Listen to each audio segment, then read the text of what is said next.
You're about to listen to TADPOG. Tyler and Dave play old games. It's a comedy video game podcast. We would like to stress that the hosts are not experts and are really just very crass commentators. Seriously, this is an explicit podcast that happens to talk about video games sometimes. So please enjoy this pretty okay podcast with Tyler and Dave.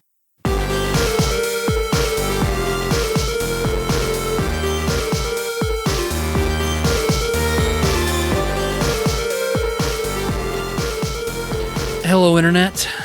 Welcome to another TADPOG podcast. It's good to see you here. You're looking good. You working out? Yeah? You look good. You do look good. I miss you. Been thinking about you. A lot. I've been thinking about you a lot, too. Yeah. Not to I know Tyler's your main podcaster. I'm your side podcaster, but it's rare that we work in tandem like that. Yeah. But we're here to make your dreams come true. Been listening to a lot of Adele lately. You've been listening to a lot of Adele? Yeah, how are you? Is this part of the bit? I'm not. Yes, I have a gun. I'm not well versed enough in Adele to carry this on. Yeah, I've been listening to Adele too, man. I heard her singing that car on that show with that guy named Adam. I think that's his name. Listening to Adele, the Adele guy from the 90s. Dude, you're getting Adele.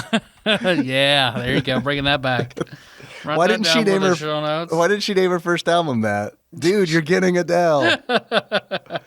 You think that's a later career choice for her, I'm assuming. Where it's like, yeah. Dude, you're getting Adele, and then the Adele Kids Bop edition. I still remember going in to an Applebee's, and Brandon didn't have, he was working at Dell at the time, didn't have a valid license to show he was over 21, but the server bought him saying no, here's my Dell ID. You can't be under 21 or work at Dell. So now you know I'm at least 21. Then he was like, okay. All right, man. You work for Dell. Yeah. Give this good old 21-year-old Dell worker a tall boy. One tall boy coming right up.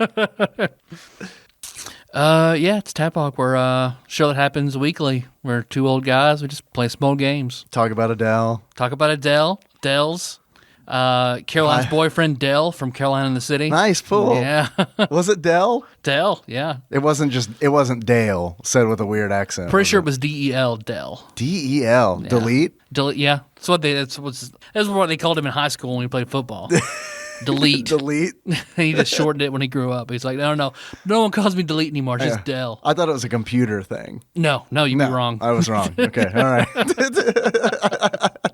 The back of his football jersey, they got it wrong when you just said backspace.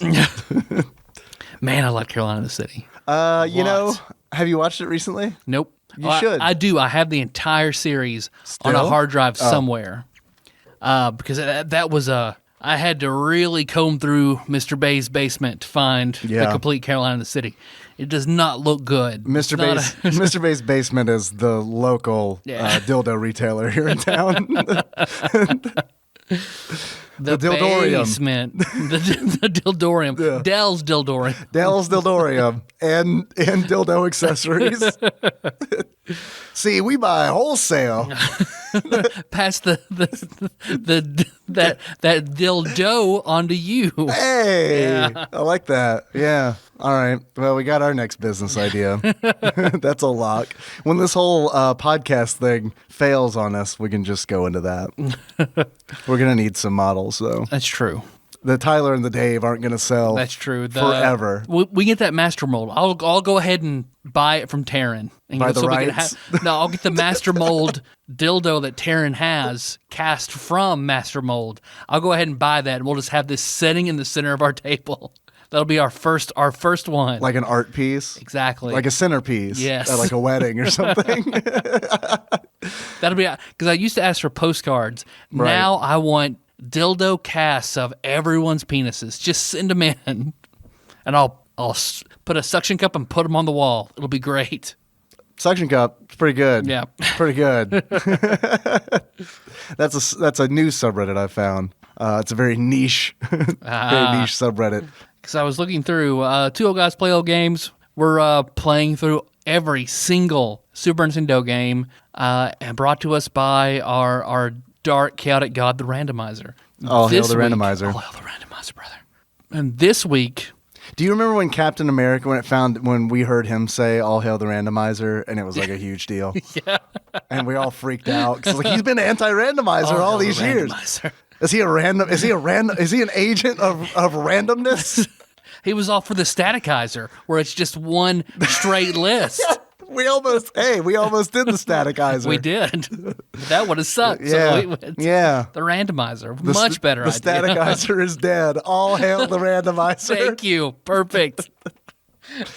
And we killed the statikizer. We killed the statikizer, it's true. With the blade given to us by John Harvey, I believe it was, right? You're right, yeah. He's our lady. Man. He's our lady of the lake. He gave us our Excalibur to slay the statikizer. Is the Excalibur usable in any Final Fantasy? I think it is usable. Is it? Because I just know it's in Tactics. You can't actually use it. Just the Excalibur you get. But the Excalibur you get as a trophy on one of those quests where you go searching, but it's not actually usable. So I was wondering if is it usable in a Final Fantasy? Man, that's a good question, because that's like my knee jerk is like, I think it's in Final Fantasy VI, but I feel like you would have known that. So maybe that's just, I'm conflating Final Fantasy Tactics with 6. I'll look it up. I'll look it up. Everybody wait for 5 minutes. Yeah. So today we are talking about the Peacekeepers. The Peacekeepers. The Peacekeepers. It's a UN thing. They keep peace. At least it used to be. Back in my day, it's what it was. Yeah. Yeah, not no more. Not anymore. Not no more. But before that, because I was wondering, did I send you any intro reminders? I don't think I did. No, you didn't. But I do. I guess I have a Jack update. Okay. Because yesterday, Jack, I think, had his final days of surgery. He had 4 procedures done yesterday to get him on the right track because his reflux was so bad that he was having trouble putting on the kind of weight that he needed, because as soon as something would go down him, he'd throw it right back up. And it got to the point, that's not fun to be constantly throwing up, so he developed an aversion to eating. So even what little we could get down him, come right back up.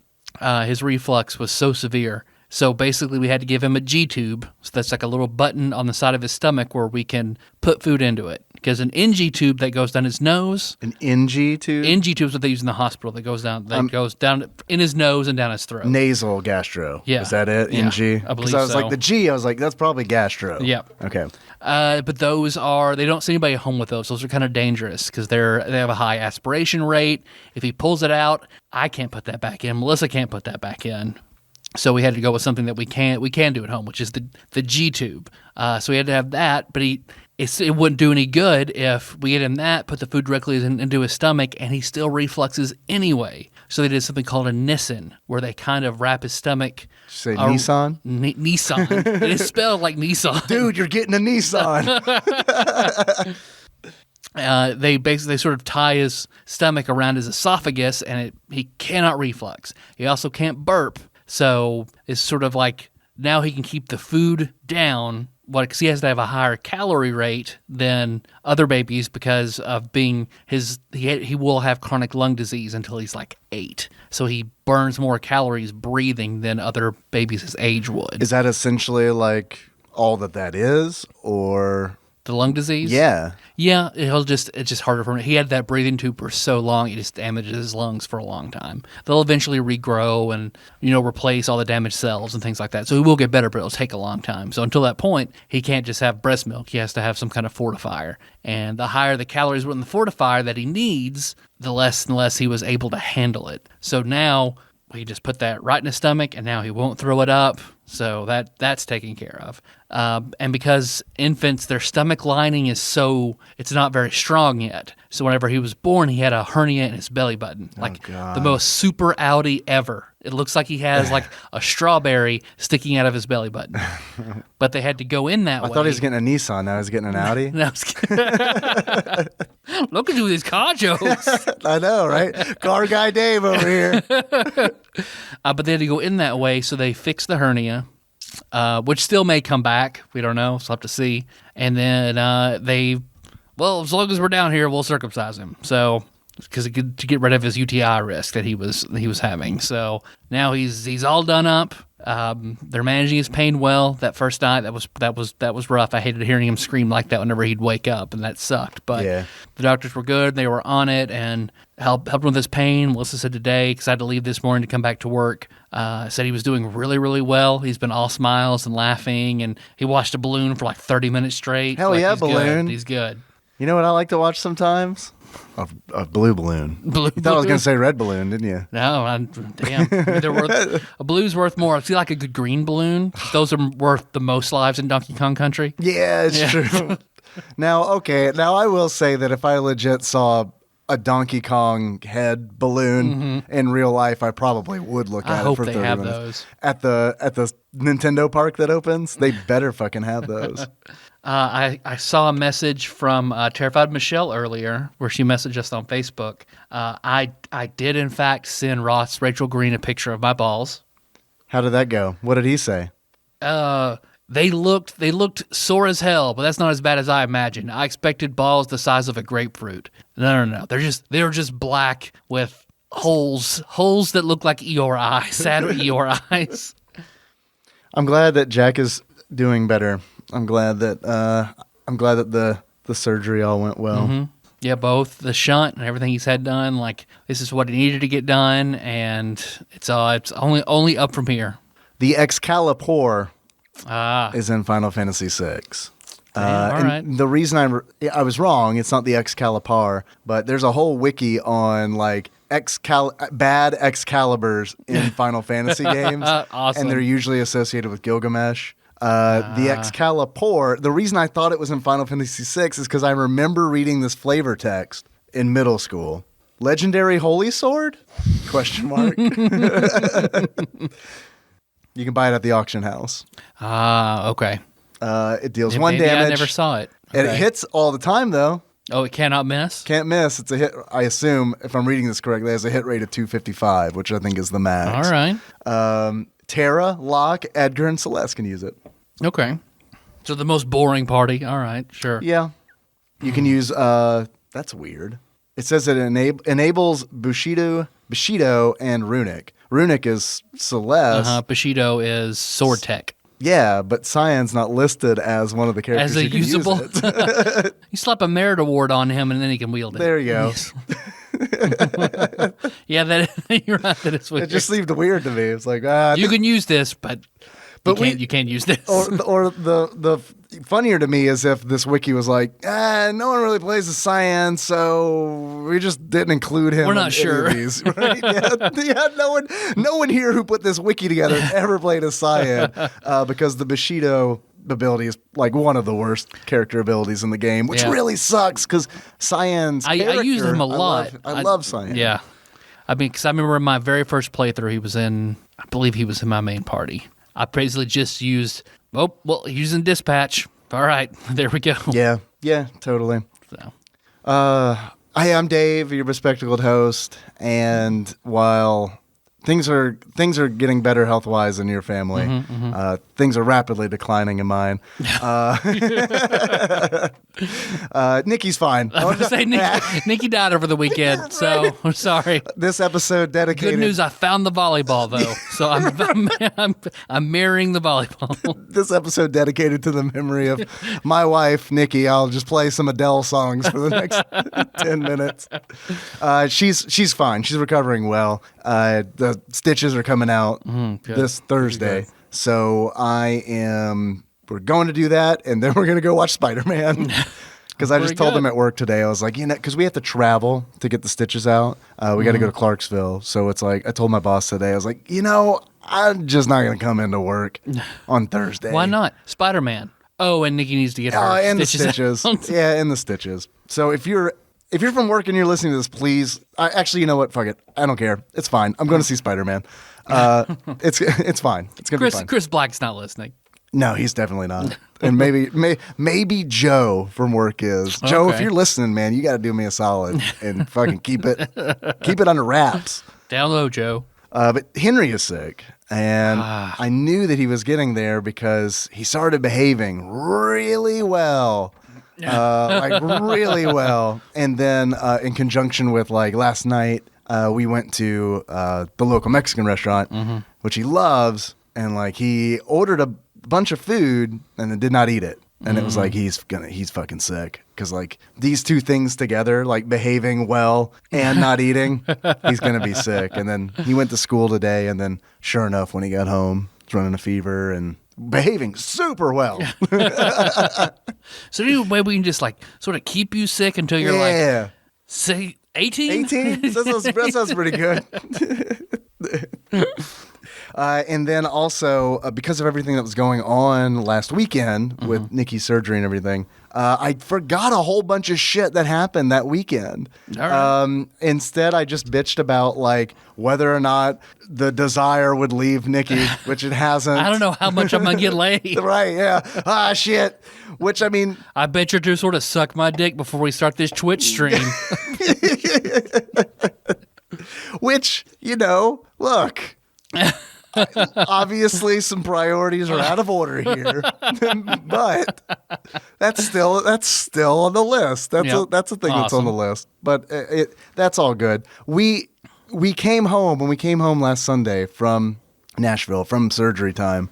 We opened the door and I was so relieved to be home, like so happy to be home. Opened the door, greeted by the smell of.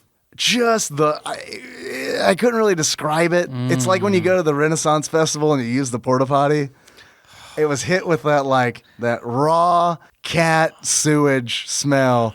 Berlioz was sick and used the house as his toilet. Oh, fuck. So it's like we get home and immediately it's like, I know what I'm doing for the next 2 hours. And immediately I'm like, man, Nikki, you're going to be really sore after you clean this up. Oh, this sucks for you. Oh, I'm going to go play Bloodstained. Good luck. Let me know if you need any help. Oh, fucking Bloodstained. Oh, my God. Oh, my God. You been playing it? Fuck yeah. Yeah. You done with it?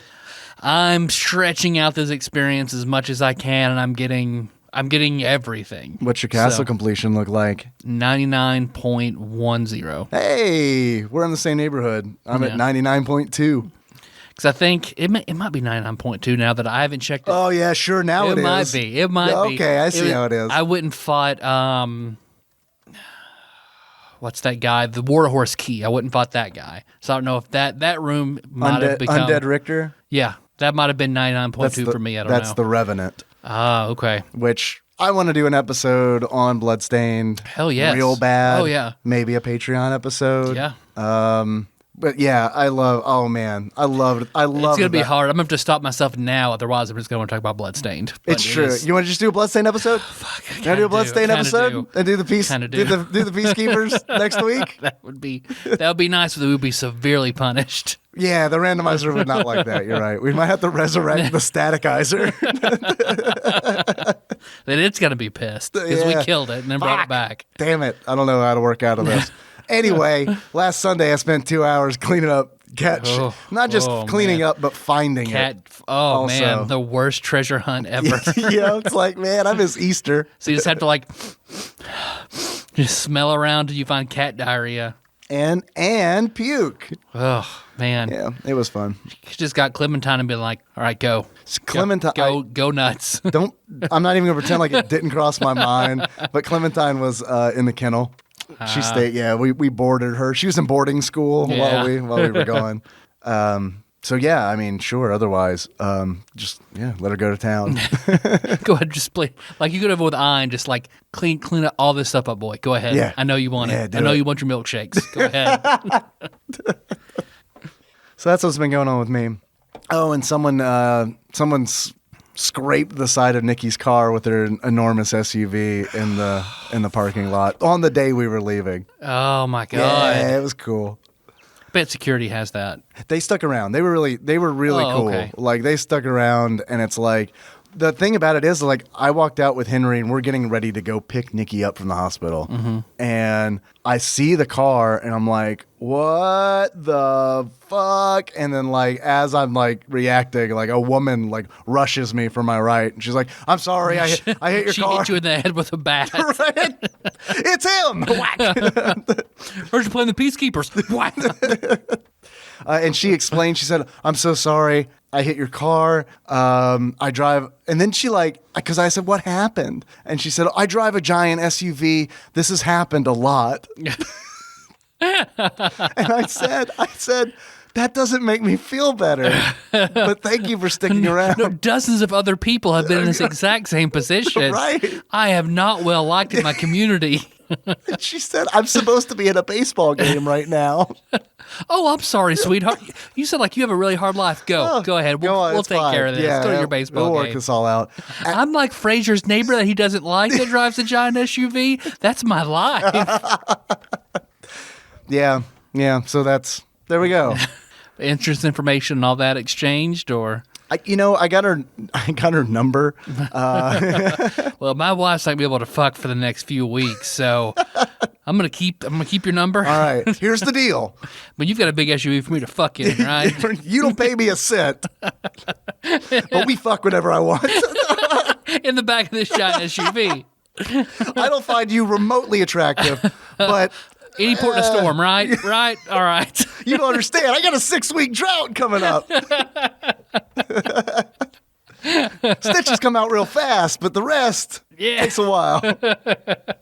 So yeah, I got her number, and we took photos. But you know what? It's when I got home, it rained. And a lot of that just came off in the rain. So it's and when I buff it a little bit, not really even trying, a lot of it came out. So it's if I really buff this, most of it's going to come out except for one line. And it's I think I can live with that rather than go through all that going through the hassle with the insurance. Yeah. And all that. And then not having a car for however long. Right. Exactly. Yeah, I haven't been driving my car. The Red Devil has been sitting in my driveway, which leads into another thing that happened to me this week. I think someone with the meth scurries went through my car. Fuck. Because I don't lock it because there's nothing in there. I feel so bad. I guess I'm gonna have to suck your dick. I mean, hey, look, we can pause this show right now. No, keep going. It's fine. I never locked that car because the only thing in that car of value is Henry's car seat. And it might be worth more than my car in all honesty. Even though weirdly enough, once a year, someone is hey, let me know when you want to sell that car. And I'm this car? Yeah. How much would you give for this car? Well, see, that's what my boss said. He's because he's the next time someone says that, just be give me $4,000. You can have it right now. That's pretty good. Although because Brandy Jr. got her license on Friday. Oh, scary times. Yep. I took her. She got her license. I think she got a 97. She did really well. So she's driving the Camry, my Camry. You and weren't like my dad and be not 100.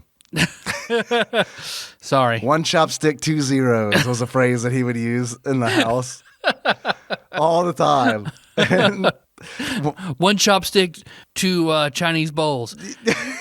You're from Louisiana. He had a professor in college that was his whole thing. It was 100, 1 chopstick, 2 zeros. And it stuck with, it just embedded itself in my dad's brain, and it oozed out of him anytime, a report card of mine would come up or a test would come up. And it's just it's pretty tough. 94 is pretty good, I think. Well, see, son, I'm letting you know now that no matter what you do in any facet of your life, I'm never going to be satisfied. Or the bigger message is no one's ever going to be happy with you unless it's perfect. How many women have you slept with? 1 chopstick, 2 zeros.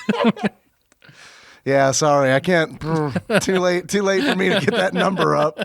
That's a significant increase for me. I'm sorry, I derailed the story there. She's been practicing driving my car, so I was going to Louisville. So I was here, you just take my car. I'm going to go borrow a beater from my dad because my dad is constantly buying cars. I noticed she had a new car in the driveway. Mm-hmm. That's a nice looking car in your driveway. That one is. Oh, okay. The other one that I drove for a little while because I went and asked. Looked like your car, Dave. Well, the other car looks good because I was going to take that one, and he was like, I have to go get Kenna, but I just bought this truck you can take. And I walked out, looked at it, all right, that's a nice truck. All right. He's like, well, I bought it from a hunter. I was like, okay. I don't think he threw the ducks he killed into the back. He threw them in the front seat. So the front seat's like that episode of Mythbusters where they throw the pig in the back and just see how bad it can smell. Like, there have been a lot of dead ducks in this truck. So I get in it. It smells like dead ducks. Then I have to drive around for a little while. It's like the BO car in Seinfeld. I don't remember that one. The episode where I can't remember who gets the car, but it's a car that just smells like BO and they can't get rid of it. Well, then I went. Eventually, I got back and I traded cars and I got that one. So I'll drive that one. I think Anna's gonna buy my car because my dad gave it to me, and then I'll give it to you, but then you pay my dad for it. So it's very, very small amount. It's like an ancestral car. She'll take care of it a little bit more if she pays for it. So yeah, it's like my father passed this down to me, and now I pass this down to you. Yeah, it is the Camry. And I mean, granted, I think she really likes it, but as no one is crazy about the two-tone paint job my dad did to it, where just like the top 20% of the car is a different color. See, he was just really into that for a little while. I love it because I can always spot your Camry. It's true. Because it's like, that's Tyler's. It used to be where you could see a pillow on the front dash. Uh-huh. Now I don't do that as much, so now it's like clearly defined. Which, when I drove a PT Cruiser, the two-tone thing looked really good. Yeah. Well, he got that Camry, he did it to the Camry. Doesn't work so well. So you don't drive with the pillow anymore because the woman in the drive-thru shamed you? No, I'd lost a bunch of weight, and then I didn't really need the pillow as much. Now I need the pillow again. Now I'm used to not having it when I was just very, very used to having it. So what does it have to do? What does that have to do with weight? I don't know. I didn't feel. I guess my arms and my stomach didn't feel as weird being in the space. I got you. I like to put a pillow, like I've learned from you, because it's like when I'm sitting on the couch playing a game, I do like having a pillow. It's a lot nicer. Because it's like I can rest my arms on this thing. Mm-hmm. This is nice. And it's like I don't have to like lean all the way back. I can get really comfortable because it's like I get that crunch, where like lap's good shit. I hunch over and I can put my elbows right in that pillow. But then whenever I made it up, because Melissa was still looking for a better car for Anna. She's like, well, she was flabbergasted. She's like, oh my God. And showed me this 2015, what was it? Like an Accord, like super nice, black, loaded. And it had 70,000 miles on it and they wanted $2,000. Okay, what's wrong? And I was like, that's kind of fucked up. Yeah. She's like, but what if they really want it? I was like, something smells about that. She's like, I still want to look into it. Because, like, if we get this car for Anna for $2,000, that's perfect. We can do that. It's like, okay, go. All right, it's more let's than look into perfect. It. I mean, because I looked at the Blue Book value on that was like $28,000. Yeah, exactly. So I was like, this is weird, but okay. Yeah. When we were shopping for cars, we looked at like an Accord that we loved. And it was like, I can't afford this. This is absolutely insane. Yeah. For a used Accord, it was just like, oh my God. So I emailed the lady, and she said, yes, it's for sale. When are you interested in it? And something like that. Did she ask you what genre your podcast was? Just tell me. Just tell me what kind it is. Let me pull up my email correspondence with her. Did you use your podcasting weight with her? Ma'am, I have a podcast. You might have heard of it. Oh, you're in TADPOG? Well, I would love to sell Dave a car. This is Tyler. Car's not available. Yeah, sorry. It's reserved. So send her an email. Hi, is the car still available? Are you letting people come look at it? Hello, my name is Stephanie Rogers, and I'm a medical nurse. Uh-oh. Red flag. My car is still for sale. $2,000 is the total price. It has 54,605 miles and a 4-cylinder engine, automatic transmission, and perfect leather interior. The car is in great condition. It has never been involved in accidents and never had engine problems. Red flags everywhere. No one ever in the world starts out with like, hello, my name is, and this is my occupation. I am trustworthy. I am a medical nurse. Oh, thank God. I don't want any library nurses. I don't want a textile nurse. Doesn't have any oil leaks and runs excellent. Comes with a clean title under my name. The only reason for selling it is that I don't need it. I won it after the divorce with my ex-husband. Please see the attached pictures. That also doesn't make sense. And I look at it like, all right, this is pretty fucking sweet. So then I forwarded it to Melissa, and she's like, oh my God, this is amazing. Why did she say medical nurse, though? She brought it up? Yeah. I love it. It's the red flag right out the gate. Can my wife and I come see this tomorrow? Because she sees it on like local on Facebook Marketplace. Is where she found it. Okay.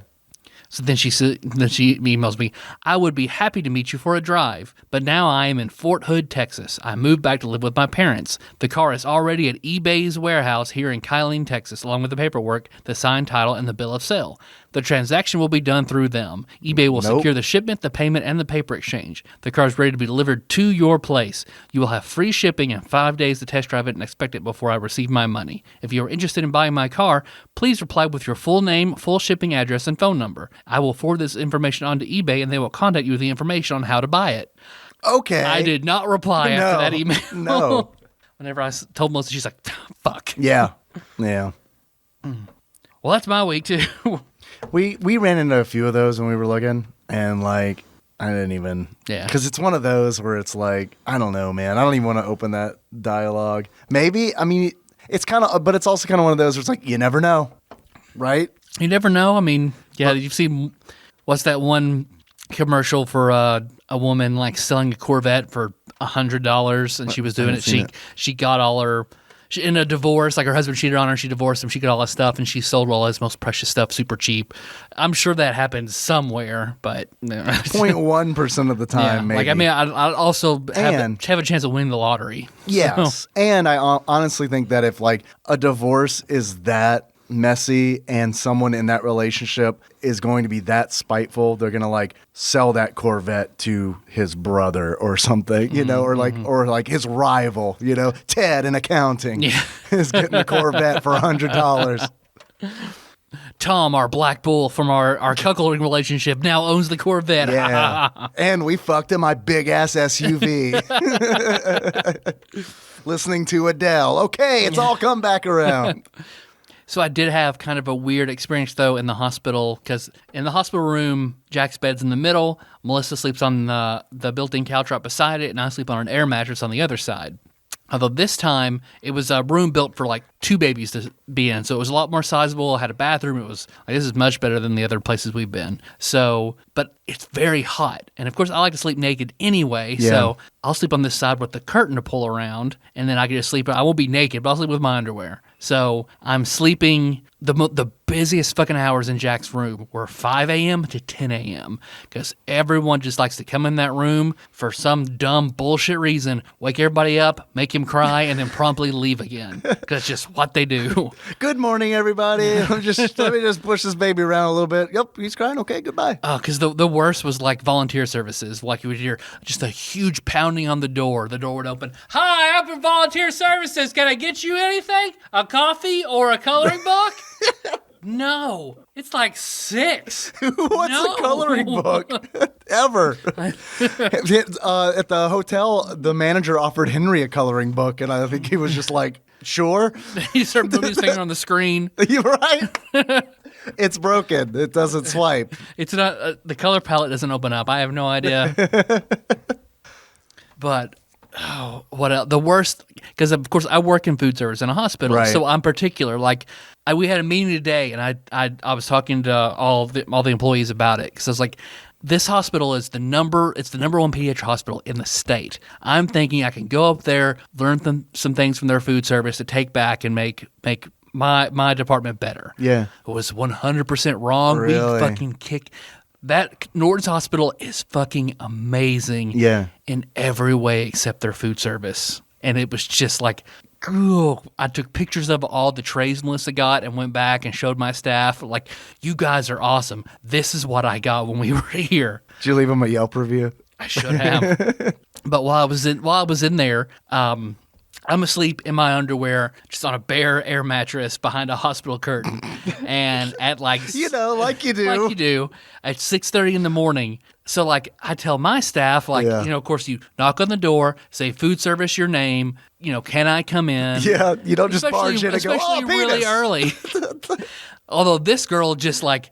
walks in the door, doesn't knock, doesn't say her name, walks in the door, doesn't even see like Melissa and Jack are right over there. She just sees this closed curtain, walks straight forward, rips the curtain aside, And I'm just like sitting there in my underwear. Like I wake up bleary eyed and see her like standing there. And then she goes, food service. To you? Yeah. And I just like put it over there. And she just sets it down, leaves the room. It's like, that's fucking bullshit. The food service in the hospital, we were at St. Thomas. Welcome to Hospital Chat in Nashville. And they were really cool, and the food was good. But I felt really bad for, like, there must have been, like, I don't know, like poor communication or something. Because the last day we were there, we were in the act of leaving. Like I had just picked up all Nikki's bags and put them on my shoulder. And a guy knocks on the door and says, food service. And we're like, we're leaving. Like we're just now leaving. And the look on his face was just like, it was an expression that I know that I make where it's like, fucking no one told me you guys were leaving. I made you this food. Yeah. I don't know. I don't want to narc. Just eat it. Sit down. You're gonna eat this, then you can go. Eat the soggy broccoli. Your boy looks like he likes soggy broccoli. Your boy likes soggy broccoli. Everybody loves soggy broccoli. Broccoli, it's so soft here. I could just mush it in between my fingers like a paste. It's like, oh God, this is the hospital version of Texas Chainsaw Massacre. But I don't want to narc on anybody, but there was a really nice lady from food service who like came to Nikki's room and was like, I've got some food here. The people next door were discharged. If you want to eat this food, you can have this food. You guys can eat together. And I was like, hell yeah, that's great. That's very nice of you. It was okay. It was soggy broccoli. But, hey, broccoli's broccoli. Yeah. So, yeah, we get complaints because we don't serve soggy broccoli. And they're saying this broccoli is way too crunchy. Really? Yeah. Man. Yeah. No, man, I like some crunchy broccoli. I like my broccoli cooked, but not too cooked. Al dente broccoli. That's the way it should be. Al dente broccoli, Not exactly. just like paste broccoli. Yeah. So mushy, you're not sure how it retains its shape. Just Did you say paste broccoli? paste. Paste broccoli. Paste broccoli. The paste? New York City. Chuck, it says this broccoli came from New York City. That's the remake of it. That's all these Disney remakes, and all I really want is a paste picante sauce remake with broccoli. It doesn't even have to be well done. It could be like obviously them holding the jar of salsa, and there's an emoji, a giant emoji of broccoli pasted over it, rotoscope. This broccoli's all red and mushy, but bits. Yeah, and then we just overdub. Oh man, we can do this. We got the tech. We can do this. Look, man, if Tony Stark can make a fucking iron suit out of scraps in the desert, you and I can remake a paste picante sauce for broccoli. We're no Tony Stark team. Yeah, it's true. You and I together we're maybe that cowboy in the background who doesn't actually say New York City. He just looks very perplexed. I was paid to sit here and say nothing. If I speak, I'm in breach of contract, and then never work again. I do think if you have any sort of speaking role, you make a fuck ton more money. Yeah, you definitely do. So, yeah, no, absolutely. No, and it's they dub over someone saying New York City, and I just mouth it silently. Well, you want to talk about the Peacekeepers now? the Peacekeepers. It has been 40 minutes. All right, I guess. You want to? Yeah, a little bit. Have we been off topic too much? No. I don't have a whole lot to say about this game. I mean, we can make this a 3-hour podcast. Yeah? No, not really. I don't have much to say. I mean, we could, but not about the game, but we could. Yeah, we can talk about broccoli for a good hour. What do you like put on your broccoli? Some salt? Some pepper? What do you think? A little bit. I like cheese. Some cheese. Yeah, I like some I'm cheese. the only on one in there, my too. house that eats broccoli. Really? Well, Kenna will eat broccoli. Yeah. It's weird because it's like, I feel like little kids take the broccoli naturally. Because Henry was like all about it. Broccoli. Give me broccoli. Looks This is like good. trees. It's cool. Exactly. Yep. Exactly. That's what it's all about. They're tiny trees. You're a giant. You're a dinosaur. The trees. Oh, you hear that, Dave? I do. Your neighbor's dog is barking. Yeah, it is. Which the mics aren't picking up. But just, I want to give everybody the Nana's ambiance. He just found out that all dogs do not, in fact, go to heaven. He's very upset He about went to it. go see Judgment House for dogs, and now he knows. We haven't talked about Judgment House on this show in a Fuck long Judgment time. House, God. The Brandon Evs. God said my name wrong. which is what is it fair to say? It's the super Christian Halloween haunted house alternative? Yeah. Yep. Okay. Yep. I wanted to throw super Christian in there because I don't want to throw all Christians under the bus for the fucked up Judgment House. Bible Belt Christians. Yeah. There you go. I do hear that, Fundamentalist Christian There we haunted go. house. Fundamentalist is what I was looking for and couldn't find. Of course, I hear that dog who is raging against his very acknowledgement of his existence and eventual death, which ushers in a segment that we like to call Dave Reads the Script to All Dogs Go to Heaven. Establishing shot. Hell. A dog hellscape. Let's rewrite All Dogs Go to Heaven. I'm down. Okay, guys, the Peacekeepers, known in Japan as Rushing Beat Surya? Syra? I don't know. Surya? Or Shura is that's probably how it's pronounced, just Shura, even though, I don't know. What's an S-Y? It's S-Y-U-R-A. How would you pronounce that? I don't know the Japanese inflection. Yeah. So Sierra sounds good. Shura.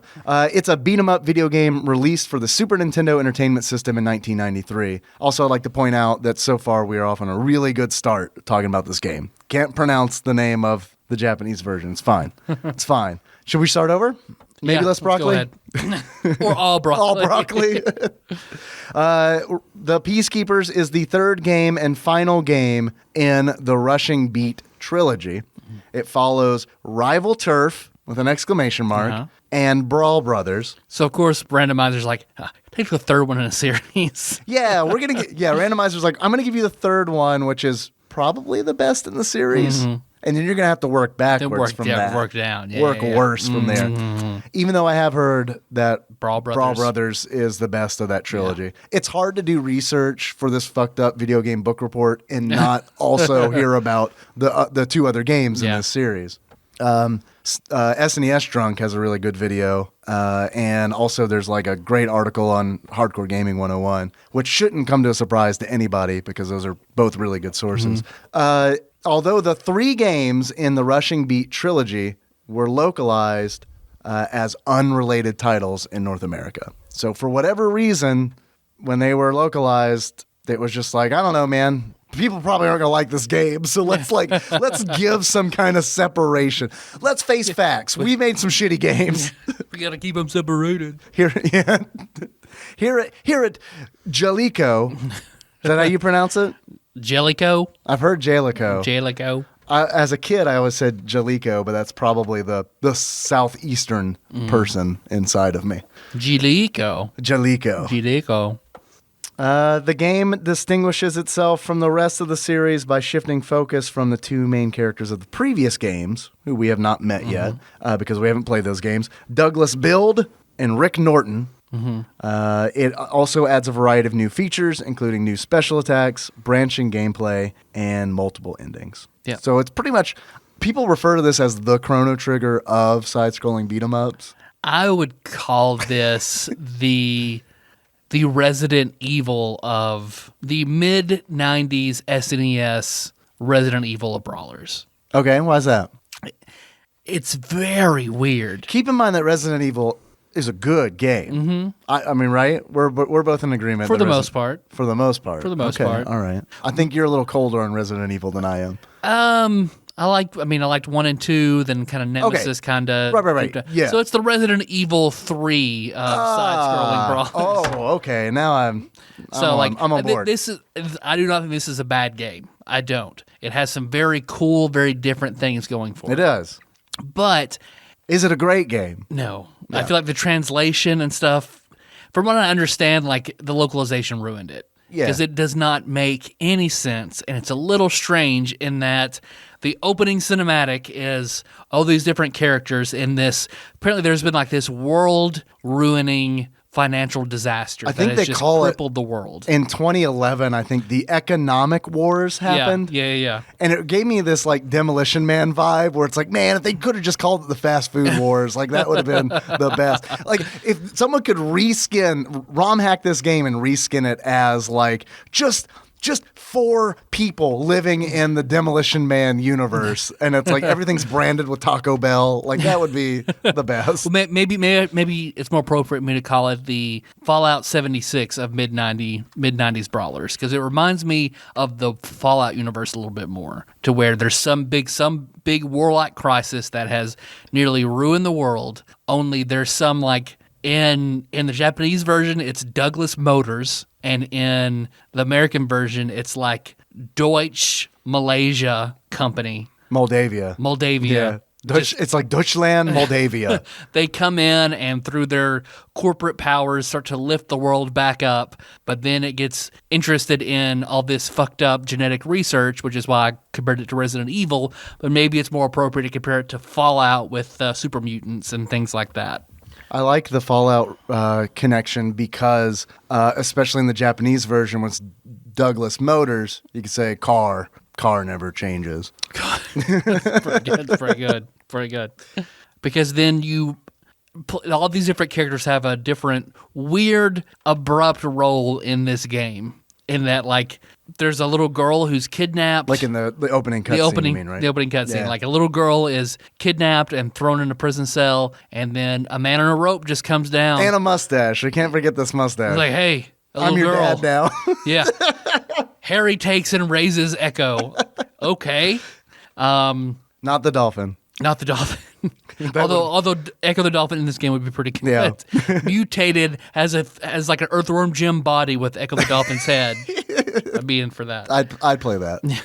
And look more like the dolphins in BoJack Horseman. Oh yeah, okay. Yeah, I'm on board. Man, I need to catch up on BoJack is what I need to do. God, that's the best show. Yeah, it's pretty good. Man, it's so fucking brilliant. But and then what the other, like, then the next scene you see the dad years later, like, these people run up and beat the shit out of him. Yeah. And then Echo, who's now a hot girl in a trucker hat. Yeah. With giant boots. Rule 63 Terry Bogard is essentially Echo. You're right. Like, You're very right. You're very, very right. And then she's with, like, one of the Streets of Rage characters, basically, only his portrait looks more like sort of like T-Hawk from Street Fighter, because the American version has these very, very weird realistic portraits, as opposed to the Japanese version. Well, let's slap quotation marks around realistic. Yeah. They remind me it was weird because like what they kind of reminded me of a little bit is like for whatever reason the portraits kind of reminded me of Clock Tower a little bit. Yes. Because Clock Tower goes for that like realistic looking SNES game, and like that's kind of I was picking up a Clock Tower vibe from it. That is what this game does with that. But Clock Tower I thought was a pretty interesting game that does. I think Clock Tower is a better game. I'm just gonna. Oh yeah, no, I'm with you 100%. And then suddenly he dies. So now they're the DM company is what it's called. They refer to it then. It was the Dave Moore Company. The Dave Moore Company. Yeah. So they have to go. So now that's 2 people in. And then the third one, this guy called like Protov. Oh. This big Russian vagabond who's dressed in rags. His little sister, who's dressed like a character from Little House on the Prairie, is almost kidnapped or almost killed. You're talking about Pro-Cop. Pro-Cop. Not to be confused with any of you amateur cops out there. This man is a god. This man dressed as a Native American is a fucking professional cop. And then like he saves his little sister, and then like text pops up, but it was useless because she was taken 2 weeks later. Like, what the fuck? Yeah, okay, cool. And then there are these 2. You go out to the desert. And for Al. For the weirdest, this scene like makes absolutely no sense. Because it's 2 giant palette swaps of these enemies. Only one is green, and he kills a dude. Yeah. Right there in front of him. In front of Al. Like, hey, what's wrong with him? Right. And the guy's like, but the soul of an alligator. I don't know what happens as he came back from that mission. He pushes him off screen. At the DM. And then suddenly it's like, Al never saw them again. Yeah. And that's it. That's it. It's like really like, I don't know what's going on in this game. Yeah, it's very weird. It's a little creepy. It's sad is what it is because it's like, from the way I understand it, the story makes a lot more sense in the non-localized Japanese version. It just sucks that it's like, okay, you could have like, I'm okay having a story in a beat 'em up. Yeah. Like, I'm okay with that. And it's like, I'd go so far as to say is I'm more than happy to see RPG elements in a beat 'em Yeah, up. because there are portraits and text and trying to have a loose narrative. Okay, cool. They're trying to tell some kind of a story. They're doing a brawler differently, and I can respect that. Right, totally. And it's like I love side-scrolling beat 'em ups. Like, I mean, I love them. They're like they're fantastic. I love. They're fun to play. They're fun to. It's like popcorn. You know, it's like it's like a popcorn game, and it's like it doesn't really matter. You don't really have to think that hard about it. There are like strategies, you know, and specific strategies for different games. Like, for example, in this game, the Peacekeepers, throws. The whole game is like built around throws, which is a really weird decision, I think, because I think throws are like the most boring thing to do in a side-scrolling beat 'em up. But I mean, throws are always good in beat 'em ups for like crowd control. You know, you want to keep all the enemies possible on one side of the screen so you can't be flanked. Yeah. So you're usually throwing the stragglers onto the other side of the screen. But it's like this game has a mechanic in it. It's called angry mode, which It's Super Saiyan mode. yeah. It's and what happens is if you take enough, it's more like a limit break, honestly. Yeah. Because it's like you take And enough. I do like this. I do like this part of it. Absolutely. And you can turn it off in the options if you want to. But if your character takes enough damage, they will start flashing red and they'll go into angry mode and they become invincible while angry. And also the damage on their throws is increased. And when like you grab somebody and throw them in angry mode, like you grab them, like fly up in the air and then throw them down on the ground. Essentially like they're a taco that you don't that you want to put on the floor. Like Ant-Man tacos outside of a helicopter. Yeah. And then you do have Golden Axe style whole screen clearing moves you can do, and everyone's a little different. Called termination attacks. And again, much better looking in the Japanese than the Americans. They changed it. I don't understand it They at changed all. it. They look so much worse. Like, I realize that saying something looks worse is subjective, but it barely is subjective in this case because it's like... Echoes is fucking ridiculous. It's so dumb. In the Japanese version, she has huge flying phoenixes that cover the screen. Okay, cool. In this version, she just is screaming like, yeah. Yay! That's it. Yep. What Yay! And then people die. No one got man. This is about Firebird. That's a car here in America, so we got to change it. What do girls say? Do they say... They say yay. Yeah. Yay, yay. Yay. I've seen like on the homosexuals go, yay, yay. We'll do that. That's fine. That's fine. Why change it? I don't... Like, this is like... Doesn't make any sense. And it's like, I tried to find out why it was changed, and I cannot find it. Like, there's a very boring story out there about it that I'm very interested in. Yeah. Is essentially what it boils down to. It's like, I want to know, like, why did you not want to put a phoenix in your game? Why did you want to replace it with words? And it makes so much more sense in the Japanese version because you got the phoenix. Al, I think, summons like a giant tiger. Flynn, the Streets of Rage guy. The giant tiger looks like when Mike Guy opens his seventh gate. He has blue flaming chakra, and the Midnight Tiger. And all his moves are this giant blue striped tiger that looks badass. It looks like that. It's cool. It's really cool looking. And that's replaced with like he turns into a tornado. Yeah, it looks like your high school's mascot. Yeah, it totally does. Not even a cool tornado like Saban using the tornado blitz or whatever in Final Fantasy 6. No. It's just like a really shitty. Just to be clear, my high school mascot was a tornado with an angry smile wearing boxing gloves. That way, a link in the show notes to the Tillman tornado. Yeah. Flynn's is like a twin dragon. I don't know. They just made a whole bunch of really bad decisions maybe it was like a case where they're like, oh, we got to localize this game. Well, we got a job to do. Let's make as many changes as we can. You know, let's earn our paycheck. We're Americans. We make it better. Go ahead. Make it better. They did not make it better. No, it made it way worse. They made it worse. But it's cool in that, like, it's a side-scrolling beat-em-up where you can backtrack, where there are multiple exits and multiple endings and a lot of character swaps. I mean, it's because there are 2 additional characters you can unlock if you make the right decisions. Which is really neat. You You can choose from 4 characters. Flynn, Streets of Rage ripoff, essentially. Echo, Rule 63, Terry Bogard. Pro Cop. We talked about Pro Cop, not an amateur cop. Sort of like flames, like Dalzim. Yeah, and that looks weird. He's strong and slow. Echo is the small but quick girl. She's got crazy reach with her legs. We also should mention that she is wearing Daisy Dukes. Daisy Dukes and then like giant steel-toed work boots. Yeah, huge boots. Well, she kicks a lot. Yeah. Those are her training boots. They're weighted. And then Al, who is... Bionic Commando. Yeah, he's pretty much Army Man, and he's got like they say it's a bazooka on his back, but I never use it. It's just this is my show-off bazooka. Right? Yeah, exactly. This is my fancy dress bazooka. Yeah, this is to let you know I mean business. And then you can use those termination attacks that we talked about twice per continue. When you die in the game, you don't have lives, you just use a continue. This is something else they changed in localization. You have 12 continues in the North American version. In the Japanese version, you have 30. So more than double. Okay. I think this game, I like beat 'em ups.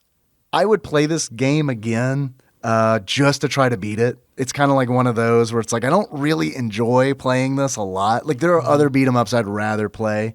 But I'm interested in playing this so I can beat it. Yeah. Just because it does feel like a challenge. I think this game is pretty difficult. I tried 3 times and wasn't able to finish it. I got farther each time, which is like, you get that, all right, I'm making progress. You know, those endorphins are going off. And it's like, okay, I think I could give it Because there are like a lot of short little stages and like 14 bosses, I think, in the game. Yeah. And which most of just like are palette swaps of regular enemies. Right. Except the Dervish.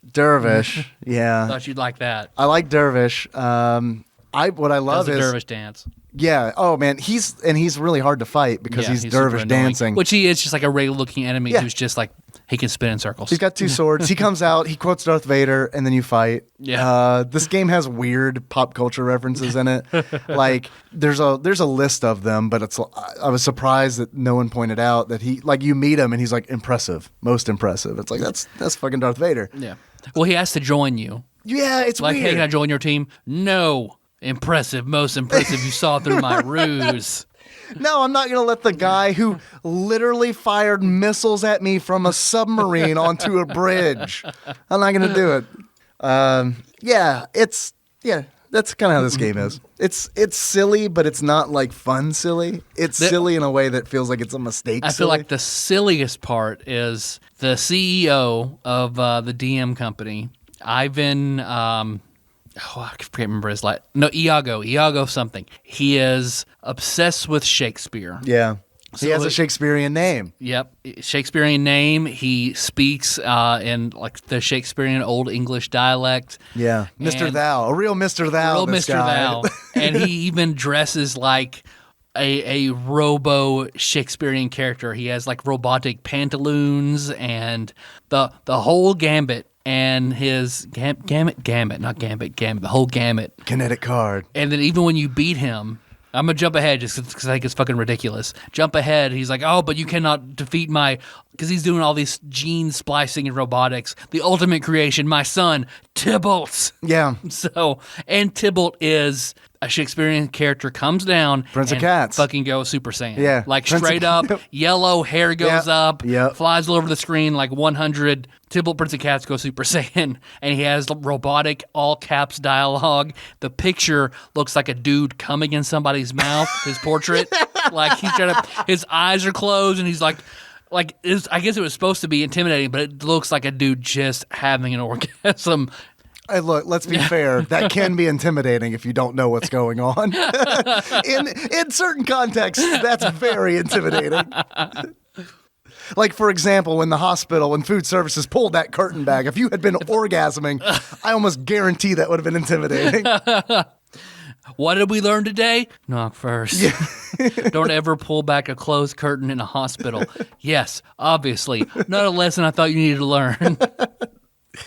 Look, I got to say, I would totally go to that Shakespeare play. It's Romeo and Juliet 2, where Tybalt goes Super Saiyan. It does seem like this was written by a very enthusiastic 8th grader. Like this whole story. I read plays and books. Yeah, who just read, someone who loves anime and then just read Romeo and Juliet and They want to smart it up. Macbeth for the first time. They're like, hell yeah. And the villain would be like, thine comes into my own parlor.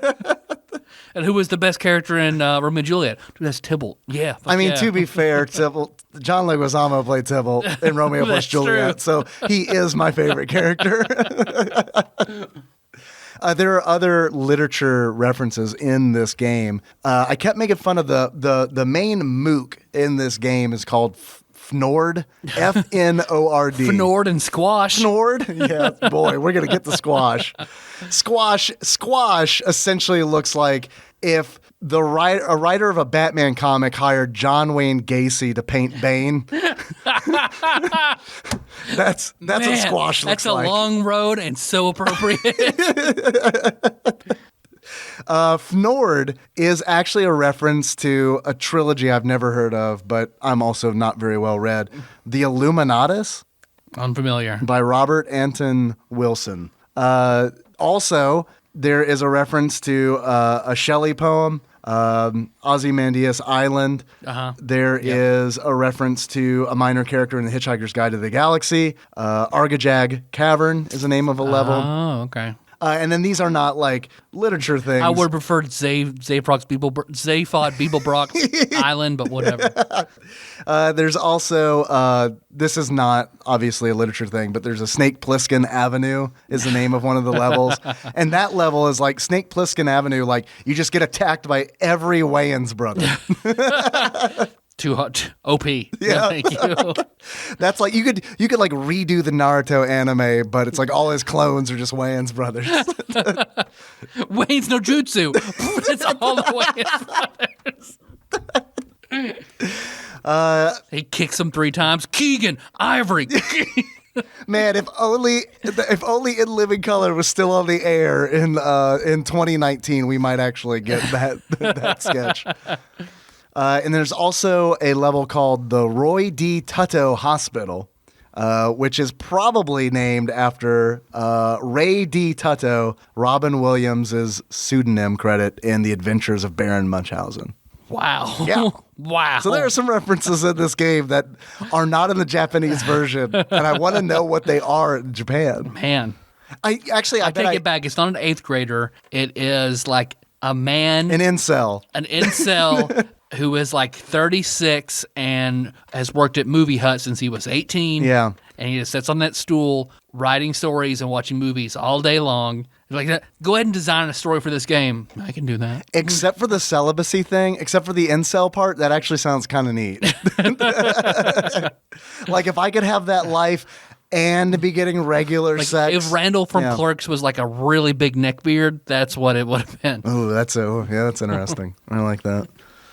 I mean, it's a fun little beat 'em up though. It's okay. There are like genetic little frog creatures. That's the whole thing. Is they start making. Oh, and then I'm sorry. There's the robot Orbot that you recruit is the other character. Or M-Frame. M-Frame, which I like that better. But the one I was Orbot. Orbot. M-Frame, he's interesting because I never unlocked him because I didn't get far enough into the game. Like I felt like I was getting close to the end of the game because I saw a vase. And it's like, okay, there's a vase. That means that we're getting to like the rich people area. Guns and vases. I know them at the end. Exactly. Up until now, it's been boxes of crates and barrels, oil barrels. Which if you hit it just says drum and the health goes all the way down when you punch a drum. It's true. But yeah, so apparently when I got done on my 3rd attempt, I played it for like 3 hours. And to be fair, at the end of the first attempt, I was kind of like, all right, I'm kind of... A lot of the enemies have Shy Guy masks. Yeah, all those Snords. Snords and squashes. There are some other weird localization choices. They removed almost or more than half of the music in the game. That's another thing that made it creepy. Is just like this weird sort of ambient grating sound that just lends like it's just kind of unsettling to the whole thing. You can turn music on in the game, but by default the music is off. Yeah. And it's like I don't understand. Like the music isn't great, but it's not bad. Yeah. Like that feels like a programming error almost. I don't know, man, because it's like it's supposed to be kind of creepy, like genetic. It's like the master in Fallout 1. Like, you don't know. I don't know that it's a programming error because you can turn it on. You know, like there's a toggle. I don't know. Maybe you're right. But they also removed. There is when I was going through the options, there is a option for color select. I was like, what the fuck is color select? And I go into it, and I can scroll through all of the sprites in the game. Like, all of the playable character sprites are in there. All the enemies are in there. Vase is in there. You bet your ass Vase is in there. And below it, it shows in color blocks the palette that's used for those characters. And I'm like, this is really weird. It feels like some kind of like debug tool or something like that. And they give you like the RGB formulas, going back to Acme Animation Factory, where it's like you click on you. It's so you can make these characters in Acme Animation Factory. They're working together. There we go. What it actually is in the Japanese version, you can change the color palettes for every sprite in the game. Okay. And you can rename them. If you don't want your guy to be named Orb, you can rename that character after a girl you have a crush on. You can do that. All right. But it's weird to me that they like didn't just remove that option in localization. Like if they're not going to let you do anything with it, it just feels really lazy to be like, yeah, we're going to remove that feature, but we're still going to leave like the menu option in there, and you can still like root around in there if you want to. It's fine, but it's not going to do anything. It's just bizarre. I don't know. Other than that, it's just should this game go on IGN's top 100 Super Nintendo games? No, it shouldn't. Although when I was streaming this on Twitch, it was brought up, hey, at least it's better than Maximum Carnage. And to which I put the bottom bar to be number 100, Final Fight. Is it better than Final Fight? I don't think that's fair, because we all know Final Fight was 100 because Final Fight is like a known game. Yeah. I don't think Final Fight. I think IGN. I think that was like an SEO tactic. That was like, here's your bait. You've heard of these two games, Final Fight and Zelda. Go through this list and see what games you might not know. Yeah. Like I think that's totally what that is. Final Fight is seriously not the worst game on their list. I think I don't know. It's tough because it's like I like Maximum Carnage, but like that's because I played it as a kid. I like the Spider-Man IP. We're huge fans of Green Jelly. And of course we love Green Jelly. Yeah, we do. But it's kind of tough when it's like you look at that game. Like if I had never played Maximum Carnage and then gone back and played it in my mid-30s, like what would I think? Probably I wouldn't think very highly of it. I'll give you that. So I don't know. It's kind of like, could it possibly be on IGN's top 100? Maybe the Japanese version. Okay. I can see to that. Maybe the Super Famicom version. Yeah. I still don't think the SNES version.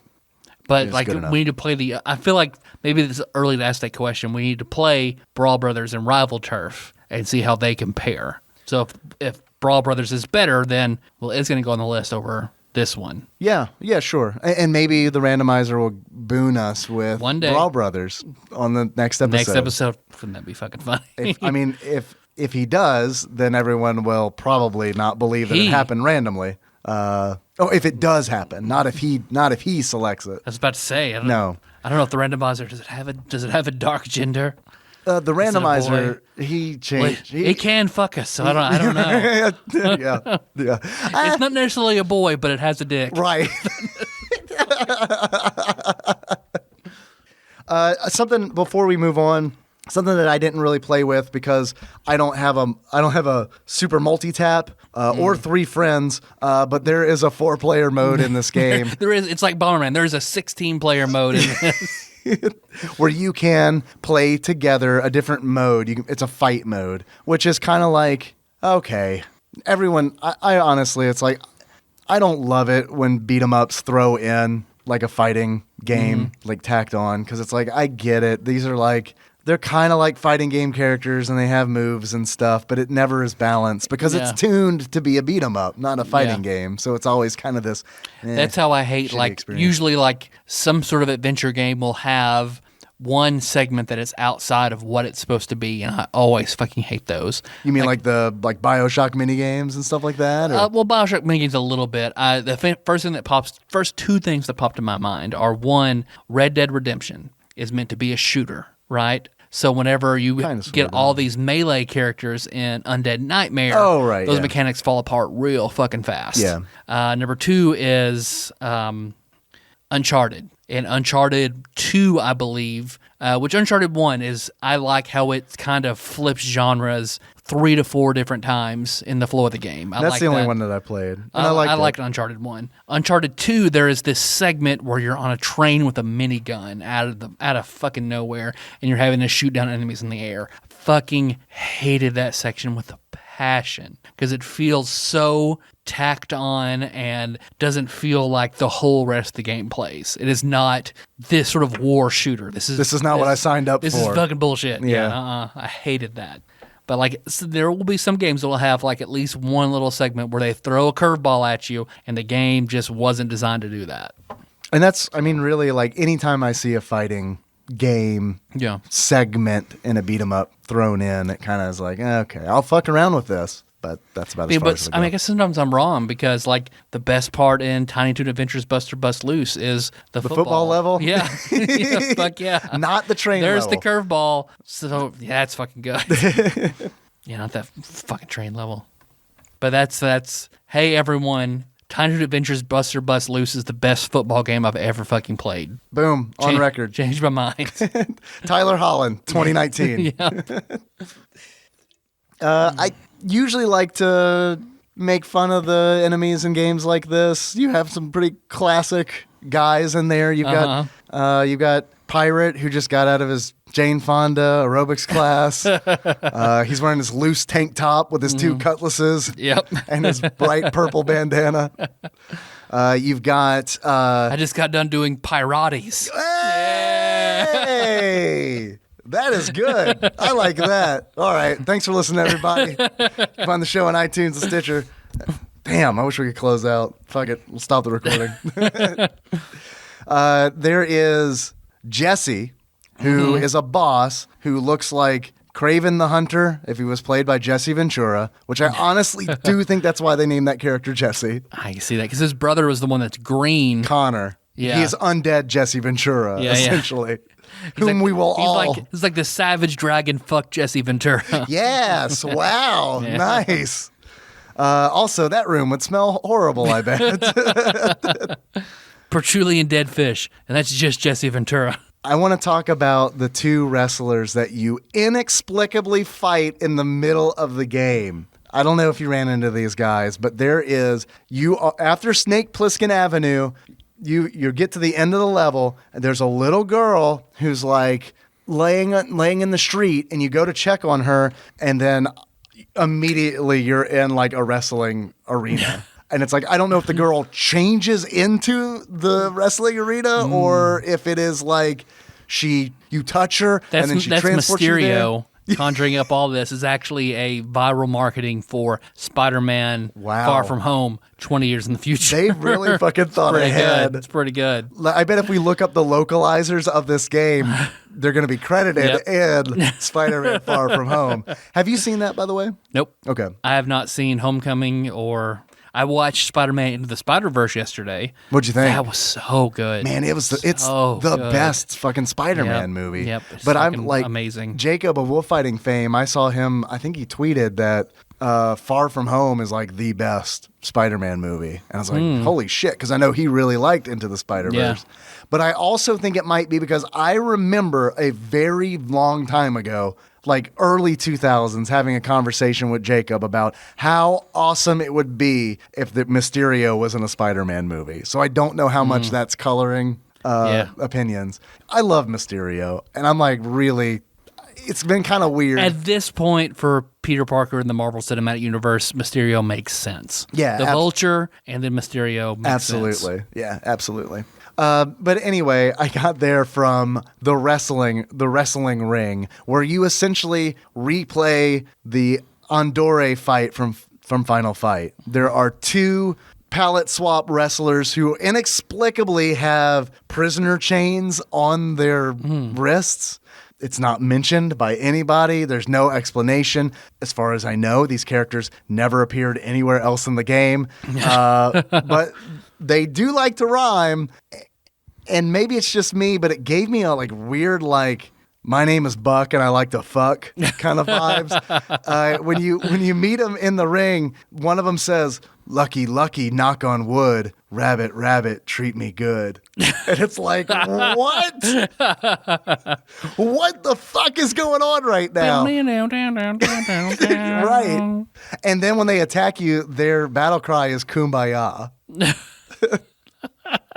The game is fucking weird as shit. Weird. It's very weird. I hope that in 10 years we look back on it like we look back on RoboCop and was like, you know what? RoboCop was a pretty fucking genius movie. And we could learn a lot from replaying the Peacekeepers. You're right. But anyway, that's all I've got on the Peacekeepers. You have any achievements? I do. I have some achievements that came in from a lot of achievements that came in from Twitch chat. Thank you so fucking very much. It makes me very happy when I have so many achievements to comb through. Twitch chat, you didn't let me down. If you want to be in on, if you want to get your achievement on the show, I normally pick the best ones, my favorites. You can join me on Twitch on Sunday nights at 8:30 p.m. First achievement coming from Bubba Drewski is Color a Brawler Sore. In order to unlock Color a Brawler Sore, get the Japanese version of this game and spend all of your time changing the colors instead of playing the game. Which I could totally see myself pre-partying pretty damn hard and being like, I'm gonna spend 3 hours changing the color palettes to all these motherfuckers in this game. You guys want a pink vase? All right, let's do it. Yeah, all right. You know where this would go over huge? Ultima Online. Got this pink vase. Man, only spawns in this rich person's house right? once every server. So many dye tubs. Yeah. Next achievement I got, this comes from Brooks Arnold, and that is Norton Here's a Who. In order to unlock Norton Here's a Who, you unlock Norton, who is not the robot unlockable character. It looks like a nerd on steroids because his portrait is. The portraits of the Americans version They're are so very, bad. very, very bad. To unlock, in order to unlock Norton Here's a Who, you need to unlock Norton. However, you still don't care due to how shitty this game is. The next achievement I got comes from Mr. Bailey, and that achievement is Drew Rowland, Mr. Bailey. That is bulimia. In order to unlock bulimia, you throw up all the squashes. Which this is, we were joking that this, on stream, we were joking that this is not a beat 'em up, it is a throw 'em up, because that is pretty much how you get through the game is throwing. In the last achievement I've got, this comes from Edgelord Kyle, and that is Dougface Gremlin. And this is totally a dig at Dig Dougie. So, and Kyle told me as much. To unlock Dougface Gremlin, break Dig Dougie's heart by defeating the clones of his fellow Michigander, Rick Steiner, since he already watches the Lions get beat up enough on Sundays. Are you familiar with Rick Steiner? Yep. I was Pump a not. pump. And I had to be. I was educated on Rick Steiner because the would roid rage out and beat up fans. Yeah, Rick Steiner. Really? Yeah. He would beat up fans. If I'm thinking of the right wrestler. Well, he looks like the character designs for the rhymer and his brother was totally taken from Rick Steiner. He's got the whole chin I'm strap. wrong. I'm thinking of somebody different. Never Who mind. beat up fans? Let me look up. And he's massive. He's on so many steroids. Scott Steiner. That's not Scott Steiner? Easy mistake to make. Scott Steiner. That is. Are they related? Maybe. Because Scott Steiner, he's massive, roided out, huge muscles, wears a fucking chainmail headset. Like a coif? Yeah. I forget what it's actually called. Like Knights. You'll see Knights have them on. Yeah. That's Scott yeah. Steiner. I see it. Wow. Yeah. So I'm sorry, wrestlers who all went, no. Scott and Rick, I'm sorry. I got mixed Fixed up. it pretty quick. Scott and Rick coming to USA. Characters welcome. It's kind of like Rick and Morty. I don't know, Rick. I ain't gonna beat this guy's ass. Tyler, do you have any achievements? I've got one, diabetic healing. And that is you heal exclusively through soda cans and lollipops that you find throughout the course of the game. Yeah, you do. You do drink a lot of soda in this game. Mm-hmm. I love when you like use a healing item. You don't like really do an animation where you're like imbibing anything. You just kind of squat a little bit, and then a digital cat is like. That's all I got. Tyler. Yes, Dave. I have some questions for you. Mm-hmm. I've had a lot of fun today. Mm-hmm. Yeah, man. Talking to you about the Peacekeepers and other things. But before we close things out, I need to know. If you were to give this game a beard that sums up how you feel about it, what kind of beard would it be? I would give this the beard of Bear Hugger from Super Punch-Out. Okay. Bear Hugger's coming up a lot recently. Yeah. You've been playing a lot of Super Punch-Out? I've been watching some videos. Because Bear Hugger's body type is the body type for half the characters in this game. Yeah. Which is rush at you and grab you with a giant belly. Which is all squashes. Yep. This game has way too many. The amount of squashes in this game. All way squash, too high. no zucchini. Tyler. Yes, Dave. If you were to give this game a pair of glasses that sums up how you feel about it, what kind of glasses would they be? I would give it the broken black glasses of the Wesker zombie from Resident Evil 2 that you have to find and kill in order to unlock Claire's bathing suit. Right. Yeah. Right. I forgot about that. And why is that? Because it sort of reminded me of like a sort of Resident Evil-ish with its end-of-the-world genetic mutation overtones, but then completely ridiculous, like having Wesker zombie in a bathing suit. Gotcha. So, Okay. That's fair. I love it. yeah. Tyler, Yes, Dave. how much do you think this game is? I bet this game is pretty pricey because I've never heard of it. No, I hadn't either. I've never seen it before out in the wild. What do you think? Loose, what do you think it would be? Loose, $77.08. Tyler, actual retail value of the Peacekeepers used for the Super Nintendo on average, according to PriceCharting.com, at the time of this recording is $47.23. Okay. Overshot it, but all right. Still expensive. Yeah, because I mean, I've never heard of this. No. I've never seen it. I've never seen an ad. Like, this game did not exist to me. I don't even like Jalico. Yeah. You want to take a stab at how much it is new? $250. $399.99 Fuck me. for the diest hard of Peacekeepers fans. That's it, man. All right. That's all I got. Pretty good. Pretty good. No quizzes, no nothing. Nope, I don't have a quiz. Damn. Matt has knocked it out of the park 2 episodes in a row. So he can have a break. Can't He can have a break. can't begrudge him my man for taking a break. So I mean, we're about at times. That's pretty good. So let's do my favorite part of the show. Favorite part. We don't normally kiss on mic. Well, that's true. But that's my favorite part of the post show. Yeah, I enjoyed the reactions to us kissing on the show. If you don't know what I'm talking about, listen to Acme Animation Factory. Please. Not a lot of people did. Please.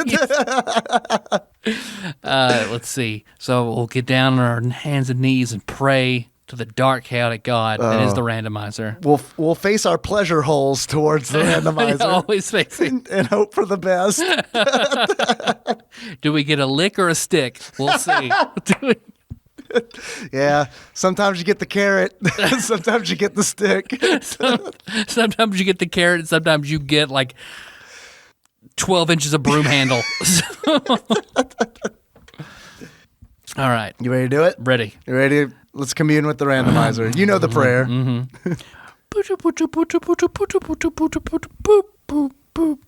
whammies, no whammies, no whammies. Stop.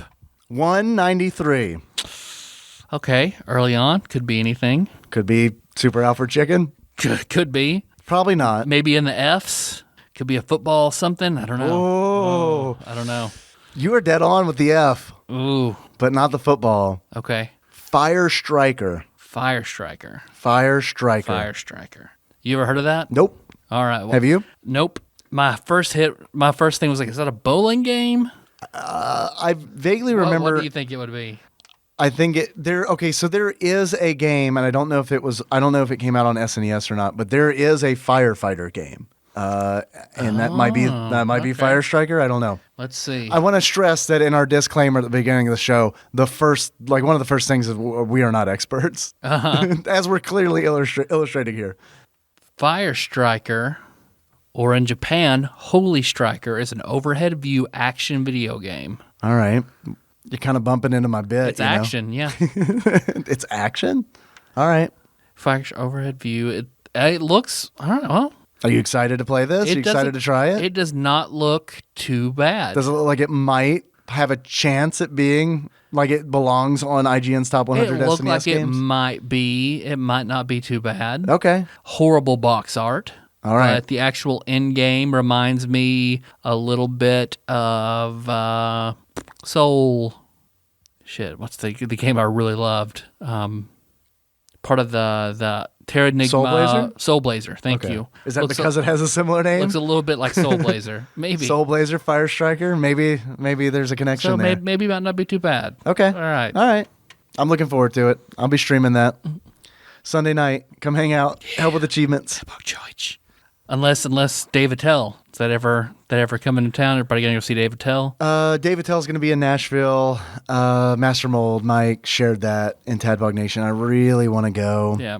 I think all the tickets were already sold out even before. They had some left over, and it was really tough. I was actually in the checkout, and it was like, I really want to buy these tickets. But then I was like, it's on a Sunday, and that's when TADPOG Church is, and I don't really like to miss TADPOG Church. Yeah. I got past that because you had mentioned that I could do it on Saturday. Yeah, TADPOG Sabbath. TADPOG Sabbath. And it's like, okay, yeah, that's a good point. I could do that. And then it was like, man, I cannot go to Nashville and leave Nikki, who's recovering at home by herself with Henry, who is now sick. And it's like, he wasn't sick he'll behave. then. He's sick. Yeah, that is true. But it's like, I'm even being here right now recording, like I'm worried that she's going to need to like pick him up or something, which she cannot do. So it's kind of one of those where it's like, yeah, I need to stay home when I can, you know? That's a good point. I love Dave Attell, but I guess I love my family a little bit more. a little bit more. She better suck my dicks for not seeing Dave Attell. I love the dick suck craze persona that you're projecting on me. I do like that character quite a bit. I'm very, very mean about receiving oral sex. Judge Dave and then cockfuckery Dave. Yeah. Cock entitled Dave. Cock entitled Dave. Okay, hey. So the next episode, yes, Fire Striker. Fire Striker. Hey, or Bloodstained, or Ritual of the Night. So hey, what do you think about our intros? You want to spice it up a little bit? You can send us something to TADPOG Studios, care of Nicole Nance, PO Box 3785, Paducah, Kentucky 42002. Nicole has told me that we have things. I just haven't picked them up. Sweet. That's on me. Awesome. So, I also live very close to their house. I could also do that. I should probably do that too. It's okay. Let's forgive each other. Okay, thank you. Yeah, I appreciate that. We both live in service of the randomizer. We're brethren. Hey, social media. We're on the social medias. You can find us there. Search for TADPOG. Yep. Just put us in Google and you'll find us on various platforms. It'll be fine because we're there. Type it in Twitch. You'll find us. Yep. We're there. But that Patreon though. We do have a Patreon. And I want to thank some people who have donated recently on there. Yeah. You can find us on patreon.com/TADPOG. There are some really cool people who have recently donated or upped their donations. I would like to thank Zeus Laser for an enormous increase. Thank you for that, Zeus. Very much appreciated. Yeah. And I'd like to thank Nolan Clemens for upping his donation by a penny, riding that penny train. King of the Gods. Zeus Laser. King of the Gods. King of the Gods. So big Laser. Was that's upswing. King of the Gods. Once he's Zeus Laser. Right. Once transformed into a swan and had sex on a lake. Yep. King of Gods, Zeus Laser. I like how Zeus is portrayed in the Iron Druid series as just this maniacal dude with a constant erection, just like looking for things to fuck. Well, I mean, even like when we were studying Greek mythology, like in elementary school, like I remember like the teacher being like, okay, now Zeus The god Zeus had a lot of lovers. Like just watching the teacher try to like struggle with like, how do I say this? Did he fuck an animal? Okay. I mean, the Minotaur. Yeah. Yes, Okay. but usually when he did that, he was in the form of an animal. So that's all right. That's like, all right. So like the Animorph books, like if I turn into something, I can have sex with the other. Okay. Do you know you can get Animorph books like on your at your dildo emporium? We sell them beside like the bestial dildos. Have you seen a lot of those? There's a lot of videos. I've out seen like for all those. the dragon ones and shit Yeah, like that. yeah, the dragon. The dragon's that's a big boy. It's a big boy, aptly named. I'd also like to thank Christian Bard for upping their donation. Christian, thank you very much. And I'd like to thank a new donor, Ben. Ben Sear, I think, is how you pronounce that. I'm not positive. If I'm wrong, please let me know. Ben, thank you for the new donation. I hope you enjoy the bonus content that we've got on there. It's been busy for us, but I do want to get some new content on Patreon that's exclusive for y'all. So we will work on that. Yeah, hopefully, like once Jack gets discharged, he'll be home, and then my life will be in a much better place once Jack and Melissa are home. Yeah, I mean, I really, really do want to talk to you about Bloodstained. Fuck yeah! And I want to do it soon because what'll happen to me is I will move on to another game and I'll start to just forget things. Replace about your short-term memory with other. Yeah, exactly. And I'm already in on that Super Mario Maker 2, like pretty hard. It was tough to rip myself away from Super Mario Maker to play Bloodstained, which I love. I love Bloodstained, but it's like I'm getting into these really hard levels. I can see where Mario Maker 2 is like that would really be your jam. Oh man, and it fucking like I don't claim to be like good at like Kaizo Mario or anything like that by any fucking stretch of the imagination. That stuff is like beyond me in skill for sure. But it's like I can do shell jumps in Super Mario Maker 2 now, and like that makes me feel like a badass. It's like a common thing, like a lot of people can do it, but it's like the fact I'm doing a thing that I honestly never thought that I could or would take the time to learn. And it's honestly because Drex, he plays some Kaizo Mario, and he's made some levels that are really good, or courses that are really good. And it's like, because I know him, I want to play his levels, and it's like, it's different than if I just randomly ran across a hard level, because I might nope out of that. But it's like, okay, I know this person, and like we can talk about it. And I got the world first clear on his most recent course, and he sent me a Facebook message saying, "Did you just spend an afternoon trying to beat this level?" Because my time on it, they give you a time when you complete a course, was 99 minutes, 59 seconds, 99 milliseconds, or 59 milliseconds. And it was like, it wasn't an afternoon, but it was 3 hours in the evening. And then they even had on like, I guess it was like, man, I'm really bad. I don't know sports shows, but Sports Center. That's maybe That's one. it, yeah. Which is the one that does, Is that sport? I don't know. I don't know. We probably shouldn't. I'm gonna put this shovel down and quit digging. You're right. Yeah, I'm grasping for at straws here, but like the one that does like a top 10. There's a sports David Letterman. show. David Letterman. They're normally the top 10 sports clips, and Super Mario Maker 2 level made it into the top 10. Oh shit, that's cool. And it's one that's just all made of like super long fire bars that are spinning around, and someone speed running that course. Awesome. Yeah, so it's pretty neat. Breaking through. Yeah, I don't know. I think there's more crossover there than we realize. Yeah. I honestly think that like when you and I were kids, I don't think there was a whole lot of video game sports crossover, but I really honestly think that's bridged now, because it's like when our generation is starting to be in charge of things. Yeah, and it's like when you hear stories about like, I think it was the UK basketball team, wasn't it? Who was like, they were there for a championship game. They were in a hotel for a championship game, and instead of like going out and partying, I think they all stayed in the hotel and played Pokemon.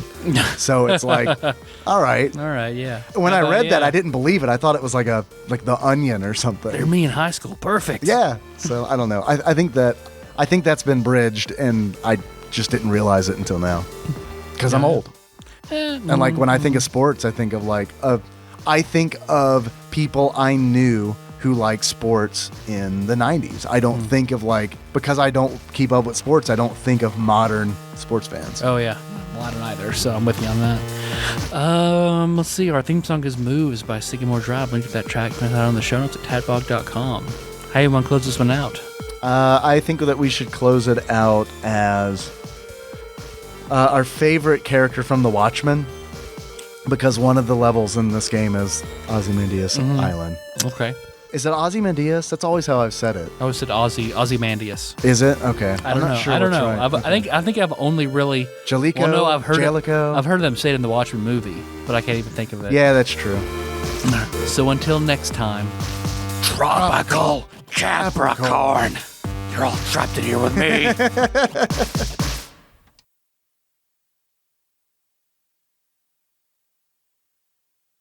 Okay, come here, Dave. Come here. Oh, man. David.